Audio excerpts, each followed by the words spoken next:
Mula kay Maharlika TV mga kapatid, no, bomber ng US fighter at jet ng Pilipinas hinamon ng puwersa ng China sa West Philippine Sea.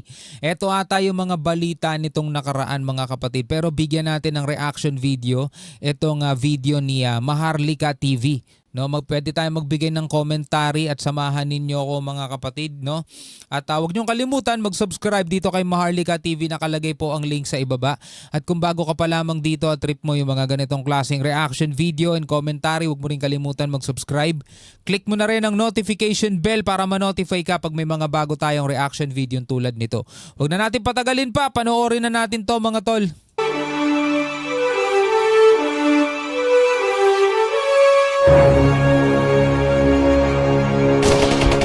Maharlika TV.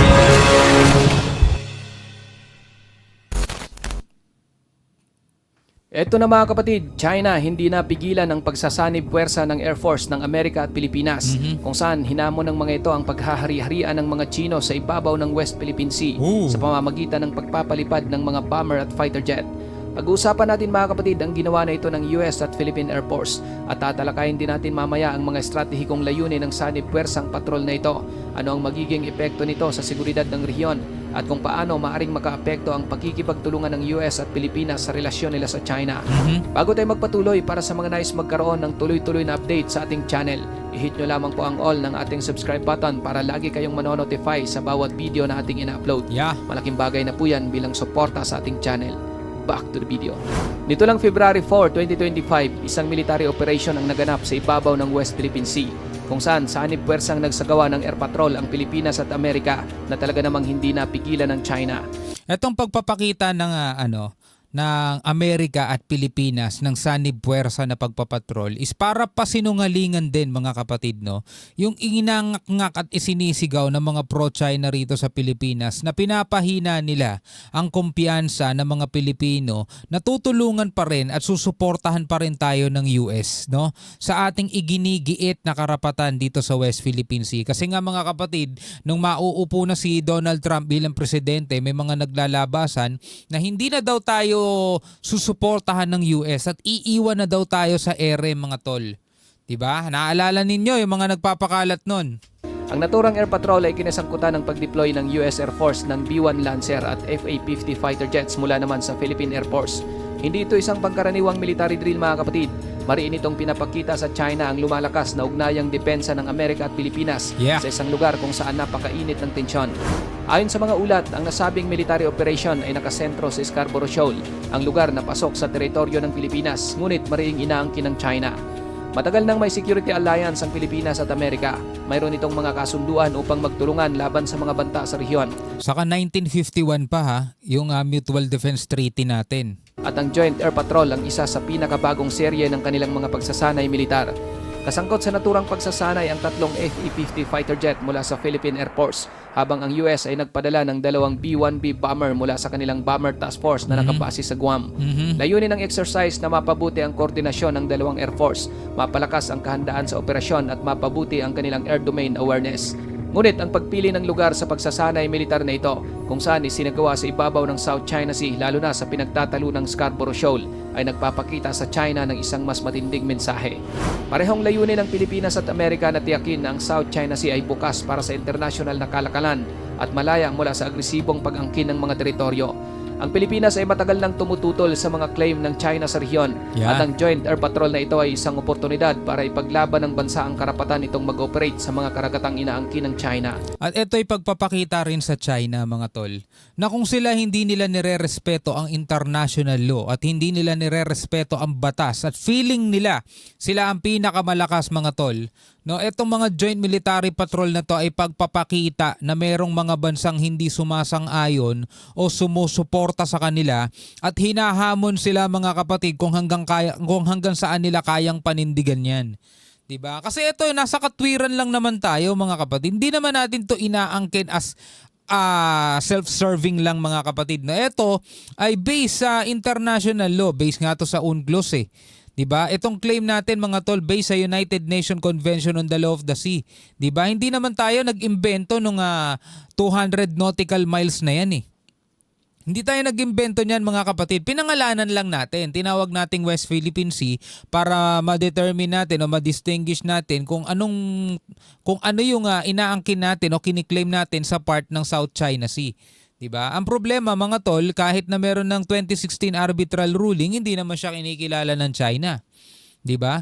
Hindi siya nirerespeto ng China at binabraso nila ang Pilipinas dahil maliit lang tayong bansa. Kinakayang-kayanan tayo mga tol, no? Kaya eto tayo. No, sa abot ng ating makakaya, ginagawa natin lahat na magagawa natin para igiit yung ating karapatan at eto'y pinapakita natin sa buong mundo kung gaano tayo inaapi. Ang kooperasyon sa pagitan ng US at Pilipinas ay nagpapakita ng mas matibay na relasyon sa depensa sa ilalim ng pamumuno ni Pangulong Ferdinand Marcos Jr. na nagsisikap na balansehin ang mga usaping pangseguridad at diplomatikong konsiderasyon ukol sa papel ng China sa rehiyon. Para sa Pilipinas, ang naturang joint patrol ay nagpapalakas ng defense posture ng hindi direktang pinapalala ang tensyon sa pagitan ng China. Ipinapakita ng exercise na handa ang Pilipinas na ipagtanggol ang integridad ng teritoryo nito at umaasa sa mas malakas na relasyong militar sa US upang labanan ang pagiging agresibo ng China. Sa ngayon, yun talaga kailangan nating gawin. Kailangan nating gumamit ng puwersa at lakas ng iba kasi nga hindi naman tayo ganun kalakas eh. 'Di ba? So kailangan nating gumamit ng puwersa ng iba. Gaya ng inaasahan, mabilis at galit na tumugon ang China sa joint patrol ng US at Pilipinas. Sa isang pahayag, inakusahan ng militar ng China ang Pilipinas ng pakikilahok sa isang military exercise na isinasagawa ng mga banyagang bansa na may layunin umanong magdulot ng kaguluhan sa South China Sea. Malinaw ang reaksyon ng China mga kapatid na talagang nagpapakita ito ng tahasang pagtutol sa joint patrol at nagbabala na mas papaigtingin pa raw nila ang pagiging alerto upang protektahan ang kanilang mga teritoryo at maritime rights. Tigas. Ang mga akusasyon ng China ay nakabatay sa kanilang malawak na claim sa halos buong South China Sea. Doon lang nakabatay sa kanilang malawak na claim pero wala silang pinagbabatayang international law. Hindi sila kinakatigan nun. Napatuloy naman na tinatanggihan ng mga kalapit na bansa at ng international na batas. Diba? Bagamat noong 2016, nagbigay ng desisyon ng isang international na tribunal na walang legal na batayan ang mga claim ng China. Ngunit patuloy pa rin itong ipinaglaban ng kontrol sa rehiyon.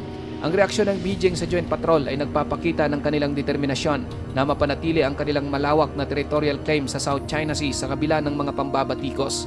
Hindi na bago ang ganitong reaksyon mula sa China. Madalas itong nababatrip kapag ang mga dayuhang bansa, lalo na ang US, ay nagsasagawa ng mga military operation malapit sa teritoryong inaangkin nito.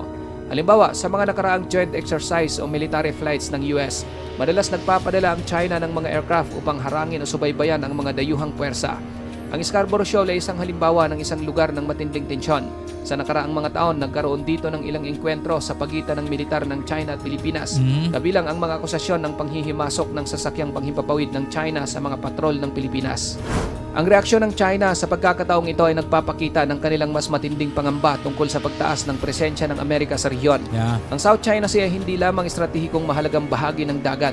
Isa rin itong susi sa mga layunin ng China sa rehiyon. Ngunit habang pinapalakas ng US ang kanilang mga alyansa at ipinagpapatuloy ang mga operasyong militar, natatakot ang China na magbago ang balanse ng kapangyarihan sa rehiyon na maaaring magpahina sa kanilang lumalaking impluensya. Oo, tagal nila pinaghirapan yan para lumakas sila ng ganyan eh. Mula nang maupo si Xi Jinping, tagal nila pinaghirapan yan.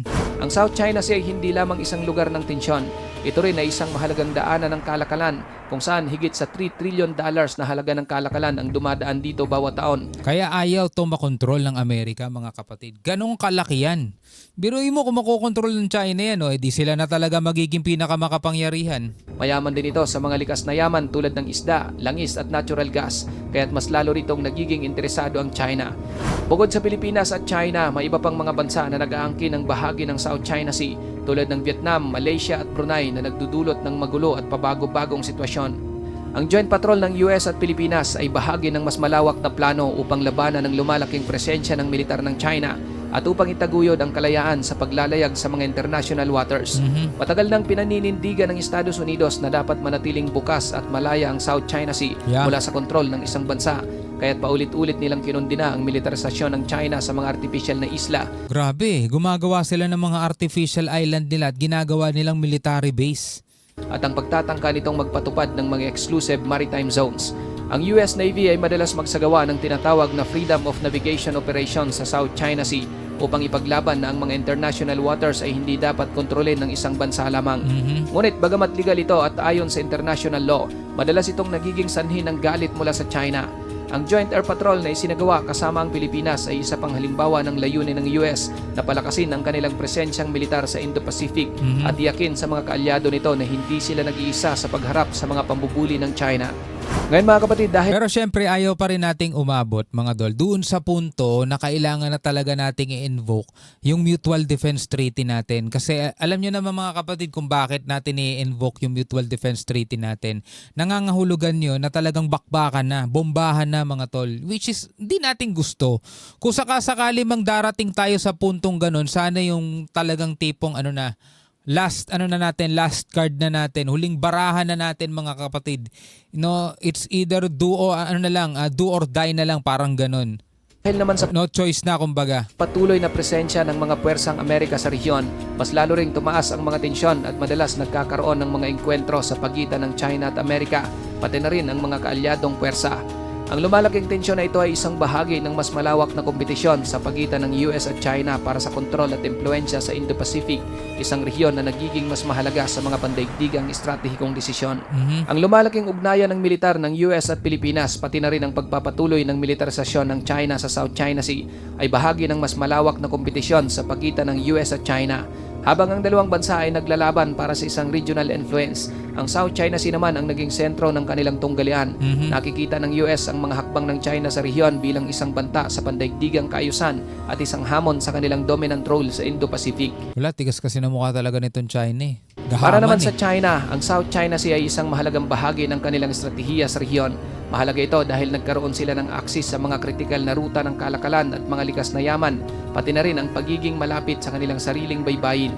Ang anumang hamon sa kanilang pagiging dominante rito ay tinitignan nila bilang isang banta sa kanilang mas malawak na geopolitical na layunin. Yeah. Dahil dito, ang South China Sea ay naging isang flashpoint sa tunggalian ng US at China, kung saan ang dalawang bansa ay naglalaban sa larangan ng militar, diplomatic maneuvering at legal battles. Bagamat ang Joint Air Patrol ng US at Pilipinas ay tinuturing na isang regular na military exercise, ngunit malinaw na ang mga epekto nito ay lumalagpas sa isang simpleng operasyon. Ang patuloy na militarisasyon ng South China Sea ay hindi lang tungkol sa teritoryo kundi pati na rin sa isang mas malawak na laban para sa kapangyarihan at impluensya sa Indo-Pacific. Kailangan lang din talaga magmatigas ng Pilipinas. No, yun lang kailangan talaga nating gawin mga tol. Kung hindi man tayo uubra sa puwersa nila, magmatigas pa rin tayo. Karapatan naman natin yan, saka meron naman tayong pinanghahawakan eh. Habang tumatagal ang mga tensyon, ang rehiyon ay patuloy na nananatiling isang potensyal na lugar ng salungatan. Ang pinagsamang air patrol ng US at Pilipinas sa South China Sea noong February 4, 2025 ay hindi lang isang simpleng military exercise. Ito ay isang malinaw na senyales ng pagbabago sa geopolitical na kalagayan ng Indo-Pacific. Habang ang US at China ay patuloy na naglalaban para sa kontrol sa rehiyon, ipinapakita ng insidenteng ito ang mataas na alalahanin tungkol sa teritorial na soberanya, mga pandaigdigang ruta ng kalakalan at ang mas malawak na regional dominance. Habang lumalakas ang kooperasyon ng militar ng US at Pilipinas, patuloy na nagpapataas ng tensyon ang militarisasyon ng China sa rehiyon na maaaring magdulot ng malalaking epekto. Ang South China Sea ay nasa isang delikadong yugto. Nahaharap ito sa parehong mga hamon sa diplomasya at patuloy na pagpapakita ng lakas. Mahalaga ito hindi lamang sa rehiyon kundi sa buong mundo dahil ito ay may malaking epekto sa seguridad at kalakalang pandaigdigan. Habang nagpapatuloy ang tensyon, marami ang nagmamasid kung maghahatid ba ito ng mapayapang solusyon o magdudulot ng mas malalaking alitan. Ang mga susunod na taon ay magiging mahalaga para sa hinaharap ng South China Sea at kung paano ito makakaapekto sa katatagan ng Indo-Pacific at ang pandaigdigang kaayusan. Ikaw kapatid, ano ang masasabi mo sa videong ito? Para sa iyong opinion, i-comment mo na yan. Kailangan talaga natin mga tol, ipagmatigasan to. No? Sabi ko nga nung mga nakaraan hindi lang tayong mga nabubuhay ngayon ang dapat makinabang dito, kundi pati yung mga susunod na henerasyon. Ngayon yung mga susunod na henerasyon, diba? Hindi pa ipinapanganak marami sa kanila mga kapatid, no? Hindi pa sila isinisilang sa mundo.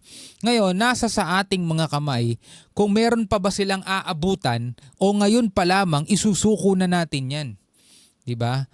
Ayaw natin ng gera, diba? Pero hindi naman pwede na dahil sa ayaw natin ng gera, ibibigay na lang natin kung ano yung meron tayo. Diba? Napakayaman ng West Philippine Sea na pwede sanang makapagpaangat, makatulong sa pag-unlad ng ekonomiya natin mga kapatid na pakikinabangan ng mga Pilipino na tayo naman talaga ang dapat makinabang niyan dahil yan ay exclusive economic zone natin.